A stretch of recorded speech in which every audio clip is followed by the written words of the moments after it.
The Phoenix returns in Phoenix Resurrection Issue 1. In New York, some kids happen upon a dead woman, who after a moment somehow comes back to life and starts speaking backwards.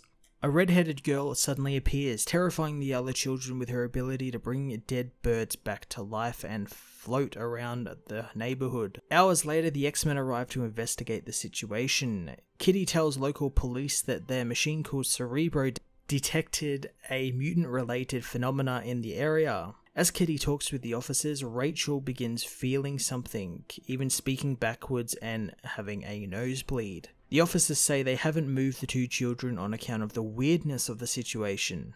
Upon investigating, the children are revealed to be in a coma-like state, floating just meters off the ground. Later on at the Xavier Institute, Kitty gathers all of the X-Men teams together, briefing them on their possible mutant activity they responded to. Kitty gets Hank to explain what has happened to the children, and Sabretooth doesn't really understand the fuss over a few floating kids, but Kitty reveals that just being in proximity of the phenomenon was enough to put Rachel in the infirmary. Continuing their briefing, Hank and Kitty reveal that they found similar energies in 3 other locations across the world. Magic wants to know exactly what is happening, but Kitty and Hank don't actually know, but she is selecting 3 teams to investigate the energies. Breaking into said teams, the X-Men head to the 3 locations. The first team arrive at the Hellfire Club, finding it long deserted. At least they think so, until they are confronted by a group of masked men. At the French monastery, Rogue's team is attacked by Mellencamp, who thanks to his powers is able to fight off Rogue and defeat her. At the North Pole, Weapon X fights a young Wolverine. As all 3 teams deal with their threats, they learn that the villains and heroes that they are fighting have all been dead for a number of years.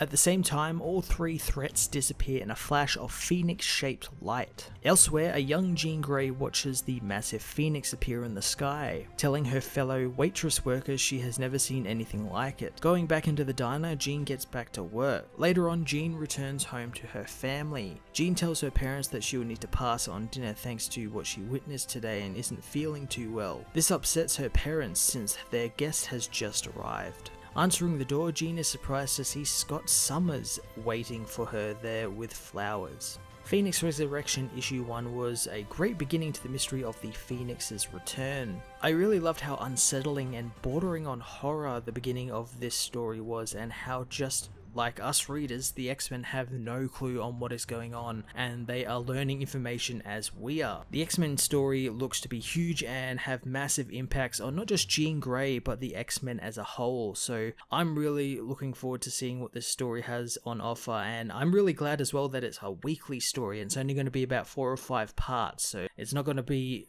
going for forever, so it's going to be going pretty quickly, and I'm very happy with that. I'm going to give this issue an 8.5 out of 10. Hey everyone, thanks for watching my newest video. If you enjoyed it, you might also like to check out my other reviews here on my channel. You can also follow me on various social media platforms like Twitter by searching Matt_FOS, or even join the Comic Multiverse Discord server and chat with other comic book fans, including myself and Joel from Cape Joel. Want cheap comics and trades? Head over to the book depository with the link in the description to get the cheapest trades and comics around, along with free shipping anywhere in the world. Until next time, this has been Matt of the Fortress of Solitude. Thank you so much for watching.